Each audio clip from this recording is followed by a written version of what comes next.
ابو اسحاق نے کہا میں نے اسود سے سنا، انہوں نے عبداللہ بن مسعود رضی اللہ عنہ سے کہ مکہ میں نبی کریم صلی اللہ علیہ وسلم نے سورہ نجم کی تلاوت کی اور سجدہ تلاوت کیا۔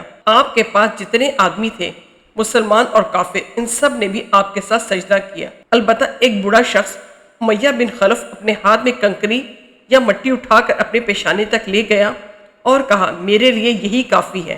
میں نے دیکھا بعد میں وہ بوڑھا کافر ہی رہ کر مارا گیا۔ صحیح بخاری حدیث نمبر 1067۔ سلمان بن حرب اور ابو النعمان بن فضل نے بیان کیا، ان دونوں نے کہا کہ ہم سے حماد بن زید نے بیان کیا، ان سے ایوب نے بیان کیا، ان سے اکرمہ نے بیان کیا، اور ان سے حضرت عبداللہ بن عباس رضی اللہ عنہما نے فرمایا کہ سورہ صاد کا سجدہ کچھ تاکیدی سجدوں میں سے نہیں ہے، اور میں نے نبی کریم صلی اللہ علیہ وسلم کو سجدہ کرتے ہوئے دیکھا۔ صحیح بخاری حدیث نمبر 1069۔ ہم سے حشام بن ابی عبداللہ دستوائی نے، ان سے یحییٰ بن ابی کثیر نے، ان سے ابو سلامہ نے کہا کہ میں نے ابو ہریرہ رضی اللہ عنہ کو سورہ اذا السماء انشقت پڑھتے دیکھا، آپ نے اس میں سجدہ کیا۔ میں نے کہا کہ اے ابو ہریرہ، کیا میں نے آپ کو سجدہ کرتے ہوئے نہیں دیکھا ہے؟ آپ نے کہا اگر میں نبی کریم صلی اللہ علیہ وسلم کو سجدہ کرتے نہ دیکھتا تو میں بھی نہ کرتا۔ صحیح بخاری حدیث نمبر 1074۔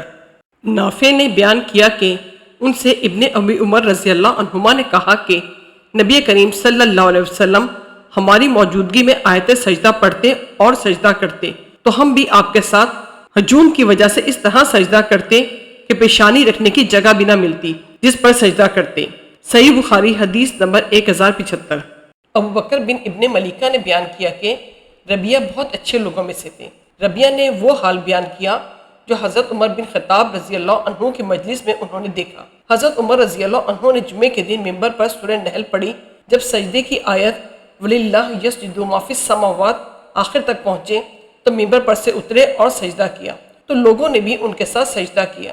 دوسرے جمعے کو پھر یہی صورت پڑھی، تب سجدے کی آیت تک پہنچے تو کہنے لگے لوگوں ہم سجدے کی آیت پڑھتے چلے جاتے ہیں، پھر جو کوئی سجدہ کرے اس نے اچھا کیا اور جو کوئی نہ کرے تو اس پر کچھ گناہ نہیں۔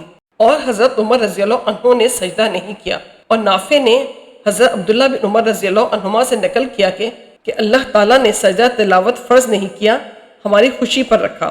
صحیح بخاری حدیث نمبر 1077۔